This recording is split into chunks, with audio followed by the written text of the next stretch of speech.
Tataya lahat, hindi magtitipid. Gagawin ang dapat kong gawin. Alam ko na magagawa ko rin. Balang araw maging icon. Gusto ko kagaya ko si Idol. Mala Michael Jordan umahis ko.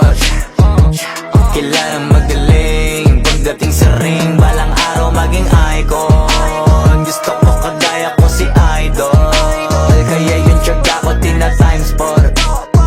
Rat-rat lagi parang rifle. Wag na wag ka kakagat sa fake. Iwas ka sa foul. Wag kang makampante, ingat sa galaw. Wag puro atake, aralin dumepensa. Minsan din depende yan kung paano ka pumwersa. Minsan kailangan pabay ng pasensya. Isa yan sa mga pangunahing diferensya. Pag natambakan ka na doon ka mag-ape. Pero pag nakalaman ka na nakakampante, sana kuha mo yung punto. Mula simula hanggang sa dulo.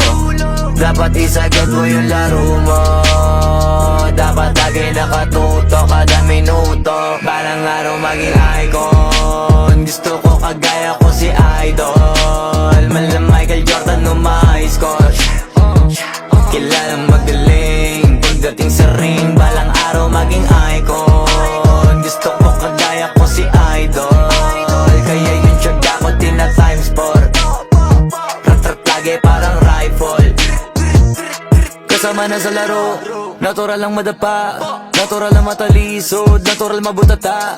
Di ka dapat atitina, di ka dapat mauga, di ka dapat ang hihina, di nila pwede makita. Kung matalo manalo, hanapin kung saan ka mali, para malaman mo rin kung saan mo kailangan magbawi. Yung pinakamagaling na ikaw, paano palabasin? Dapat ay wala kang pagkakataon na palalabasin. Bawal malambot na binte, kailangan buuan dibdib. At sa sarili may believe, kasi may gustong marating. At patunayan sa marami kahit na paunti-unti, na balang araw maging icon. Gusto ko kagaya ko si Idol. Mala Michael Jordan umahis ko. Kilalang